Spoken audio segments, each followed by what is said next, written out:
వాళ్ళందరూ నా ఇన్విటేషన్ అంగీకరించి ఇక్కడికి వచ్చినందుకు థ్యాంక్స్ అండి.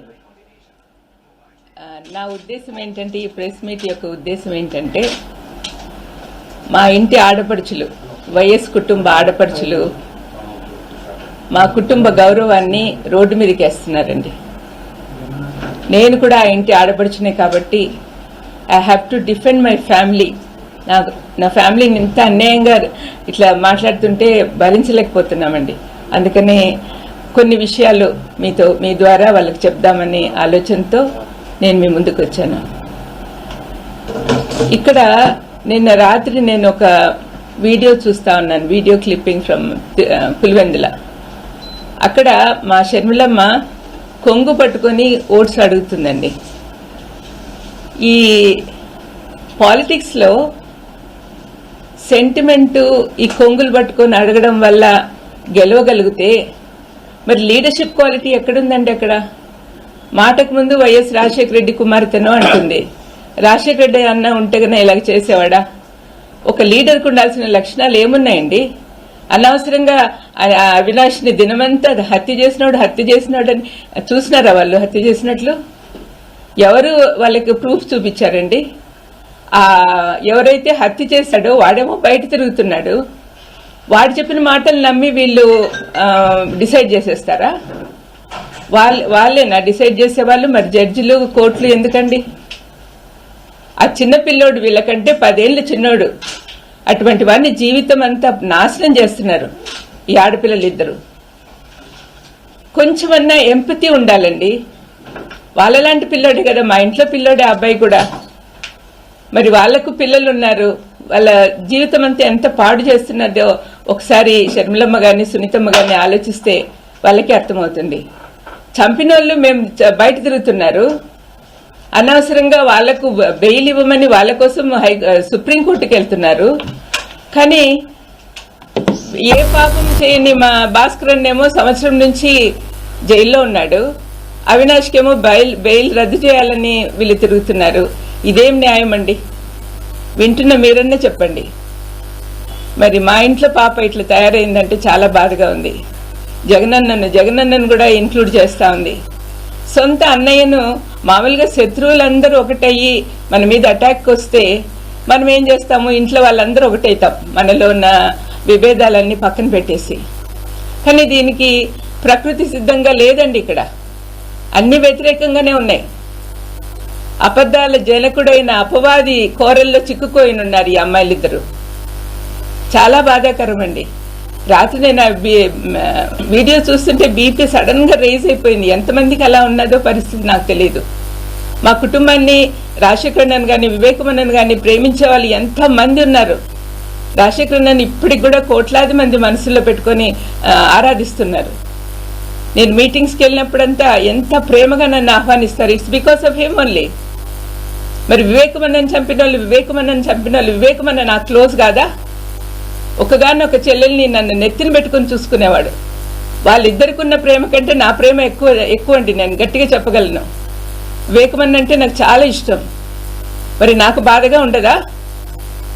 కానీ వాళ్ళు ఇవన్నీ రాజకీయంలో చేర్చి ఇంత అన్యాయంగా మాట్లాడుతుంటే ఏం చేయాలో తెలియని పరిస్థితిలో వాళ్ళ ఇంట్లో వాళ్ళందరూ ఏడుస్తున్నారండి. వీళ్ళిద్దరి పర్సనల్ అజెండాతో పర్సనల్ గా వాళ్ళు ఎన్ని కక్షలు పెట్టుకున్నారు జగన్ మీద గాని అవినాష్ మీద గాని. దీనివల్ల ఏమవుతుంది? రాష్ట్రం అంతా అల్లకల్లోలం అయిపోతా ఉంది. పులివెందుల్లో రాజశేఖరన్న వివేకమన్న ఫ్యాక్షనిజం ఉండకూడదని చెప్పి మా నాన్న ఉన్నప్పటి నుంచి మొదలు పెట్టారు. ఫ్యాక్షనిజం ఉండకూడదని. నాన్నని చంపినప్పుడు కూడా ఏమీ యాక్షన్ తీసుకోవద్దని మా అమ్మ అందరినీ కోరింది. అట్లా కామ్గా జరిగిపోతా ఉంది. ఇటువంటి సమయంలో రాత్రి ఆమె అక్కడ వెళ్ళినప్పుడు ఎంత అల్లకల్లోలం. వాళ్ళు కార్యకర్తలు వీళ్ళని కొట్టుకోవడము, రాళ్ళు వేసుకోవడం ఎన్ని న్యాయంగా ఉన్నాయండి? సమాధానంగా శాంతి సమాధానాలతో ఉన్న వాళ్ళని ఇట్లా అల్లరి పెట్టడం ఎంత మాత్రం సమంజసం? ఇవన్నీ కూడా అండి దయచేసి వాళ్ళు చూస్తే అమ్మాయిలారా మేనత్తగా చెప్తున్నా, దయచేసి మీరు మారండి. ఇప్పటికైనా నోరు మూసుకోండి. This is not correct. రాష్ట్రాన్ని పాడు చేస్తున్నారు. జగన్ ప్రభుత్వంలో పేదలందరికీ సంక్షేమాలు అందుతున్నాయి, ఎంత హ్యాపీగా ఉన్నారో నేను చూస్తున్నా.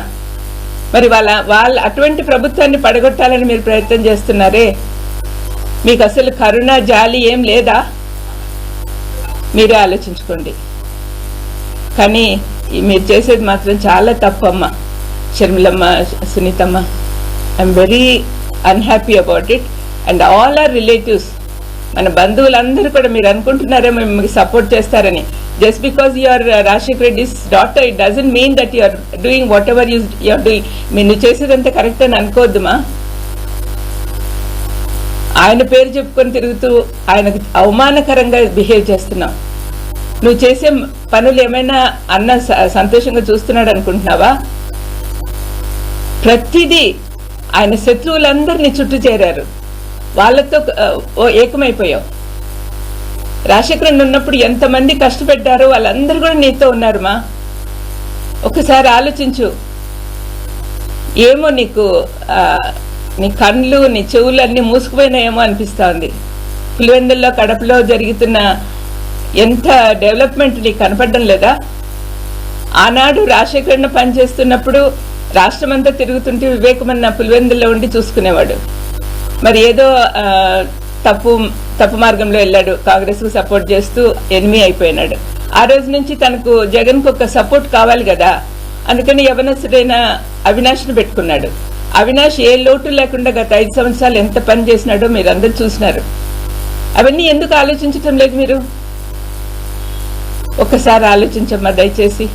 ఇద్దరు కూర్చొని మాట్లాడుకోండి, మీరు చేసే పనులు కరెక్ట్ గా ఉన్నాయా లేదా, ప్రజలకి ఎంత హామ్ చేస్తున్నారో ఒక్కసారి ఆలోచించండి. మీకు అసలు ప్రజల మీద ప్రేమ ఉందా?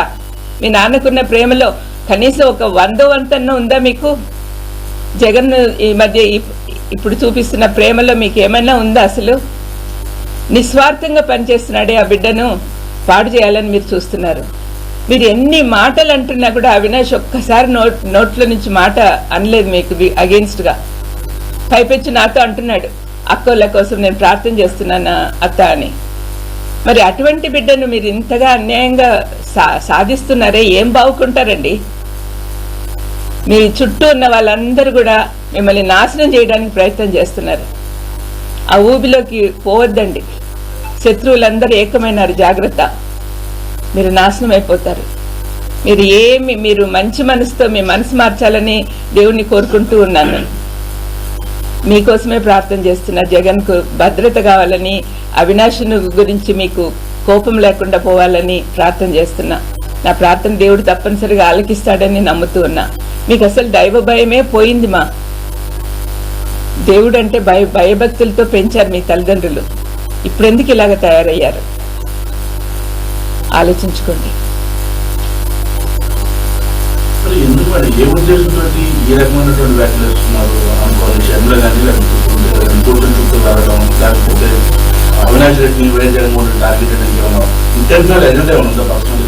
ఏం మాకైతే ఏం కనపడడం లేదండి, మాకైతే ఏం కనపడడం లేదు. ఎందుకు అట్లా చేస్తుందో మాకు అర్థమే కావట్లేదు.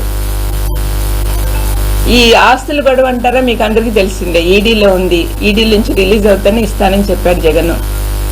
అందరికి తెలిసిన విషయమే కదా. మరి ఎందుకు అంత కోపం పెంచుకుంటా ఉందో తెలియదండి.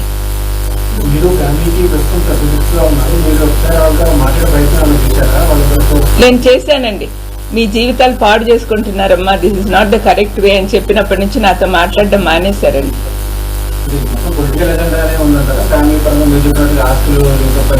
కాదండి, మీలాంటి వాళ్ళు ఎవరైనా బయట అడిగితే, మీలాంటి వాళ్ళని ఎవరైనా అడిగాను అనుకోండి, ఏం చెప్తారు? వాళ్ళ మాటల్లో పర్సనల్ అజెండా, పర్సనల్ గ్రడ్జ్ కనపడతా ఉంది, కక్ష సాధింపు. ఇది మాలో ఎప్పుడు కనిపించలేదండి. మా ఫ్యామిలీలో ఎవరికి కూడా ఇట్లాంటి కక్ష సాధింపులు లేవు. మరి ఎందుకు ఆ పాపకు వచ్చిందో నాకు తెలియదండి.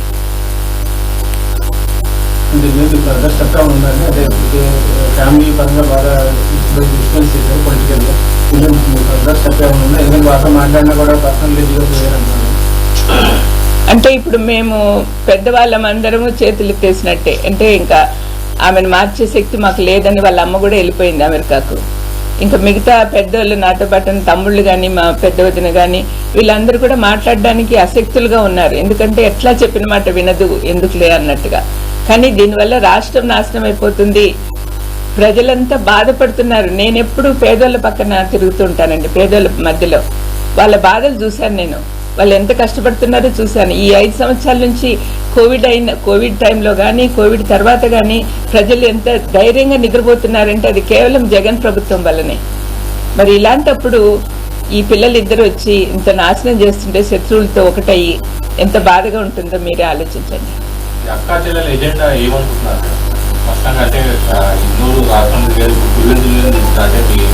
కుటుంబాన్ని కలిసిపోయి అక్కడే మిమ్మల్ని వ్యక్తిగతంగా డ్యామేజ్ చేసేలాగా మాట్లాడుతున్నారు. దాన్ని అజెండా ఏముందండి? వాళ్ళు శత్రువుల చేతుల్లో కీలుబొమ్మలు అయిపోయారు, అంతకంటే వేరే అజెండా లేదు.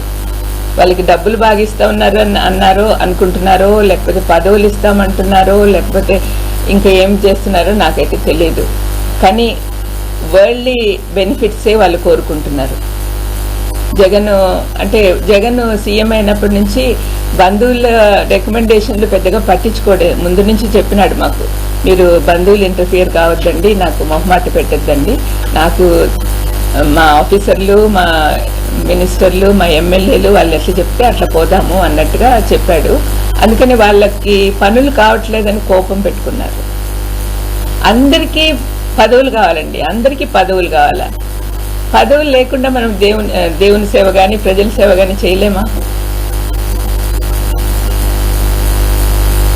వాళ్ళు ఆలోచించుకోవాలి.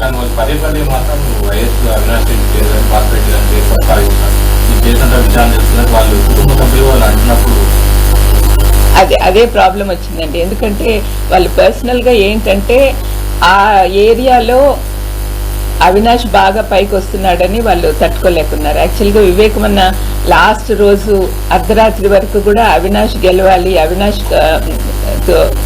ఎంపీ అవ్వాలి, ఆ అబ్బాయి బాగా పనిచేస్తున్నాడు, బాగా హెల్ప్ఫుల్గా ఉన్నాడు జగన్కి అనే ఆలోచన వివేకమన్న కలిగి ఉన్నాడు. కానీ మరి వాళ్ళ కూతురు అల్లుడు కలిగి ఉన్నారో లేదో నాకు తెలియదు. అంటే మాకు వివేకమన్న దగ్గర ఎట్లా అంటే ఆయన చాలా సౌమ్యుడు కాబట్టి ఏదైనా పని ఉంటే ఆయన తీసుకొని పోయి చేపించుకొని వచ్చేవాళ్ళం. ఇప్పుడు అట్లా పలికే వాళ్ళు లేరని వాళ్ళకి బాధ. అంటే న్యాయంగా లేకపోయినా కూడా తను చేసేవాడు అనమాట, అంటే మన వాళ్ళు అన్నట్టుగా. అటువంటి ఫీలింగ్ వాళ్ళకు అంత కాన్ఫిడెన్స్ లేదేమో, మరి అంతే అయి ఉండాలి, లేకపోతే ఇంత కక్షలు పెట్టుకుంటారు.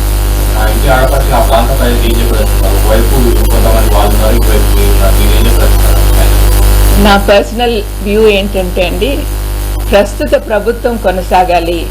వైఎస్ఆర్ కొడుకు ఒక పక్క, కూతురు ఒక పక్క ఉన్నారు. కూతురుకు వేసే ప్రతి ఓటు శత్రువులకు పోతుంది. వాళ్ళు ఎట్లాగో ఎవరు సీఎం అవ్వరు. మరి సీఎం కావాల్సిన జగన్కి మీరు సపోర్ట్ చేస్తే తప్పనిసరిగా మన ప్రాంతమే కాకుండా రాష్ట్రం అంతా అభివృద్ధి పొందుతుంది. కాబట్టి మీరు జాగ్రత్తగా ఆలోచించండి, ఏది మంచో ఏది చెడో మీకే తెలుస్తుంది. పులివెందుల ప్రజలు, కడప ప్రజలందరూ కూడా మనసు పెట్టి ఆలోచించండి. వీళ్ళు ఏదో సెంటిమెంట్ కోసం పోయి కొంగులు చాపి ఓట్లు అడిగినంత మాత్రాన మీరు కరిగిపోతారా? ఆ సెంటిమెంట్ మిమ్మల్ని రాష్ట్రం ఏలేదానికి సహాయం చేస్తుందా? దయచేసి మీరు ఆలోచించండి. అందరూ అవినాష్కు, జగన్కు ఓటేయమని మీకు అందరికి కూడా విన్నపం చేసుకుంటున్నానండి. ఎలా చూస్తారండి ఒక పెద్ద కుటుంబం, రాజకీయ నేపథ్యం కలిగినటువంటి ఆ కుటుంబంలో ఇటువంటి పరిస్థితి ఆడబిడ్డలు బయటకు వచ్చి ఈ కుటుంబం మొత్తాన్ని పోటీ చేస్తున్నాం, ఏం వివాదాల నుంచి అబ్బాయి తీసుకురావాలి అంటే ఆడపిల్లలు మీరు ఎలా చూస్తారు? అసలు మేము ఎట్లా పెరిగినామో అట్లాంటి పరిస్థితి నుంచి ఆ పిల్లలు ఇద్దరు ఇట్లా బయటకు వచ్చారంటే సహించలేకపోతున్నామండి. అసలు ఇట్లాంటి పరిస్థితి వస్తుందని మేము ఇమాజిన్ కూడా చేసుకోలే.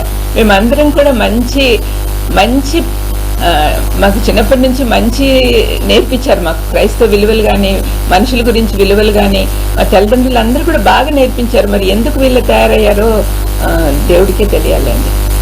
అంటే ప్రపంచం అంతా మారిపోతా ఉంది. మా బైబిల్లో రాసిన ప్రకారం అయితే చివరి రోజులు వచ్చేసరికి ప్రేమలు తగ్గిపోతాయి, కుటుంబాల్లో కూడా ప్రేమలు తగ్గిపోతున్నాయి. అది జరుగుతూ ఉంది, అంటే ఎండ్ టైం వస్తూ ఉంది అని నేను నమ్ముతాను.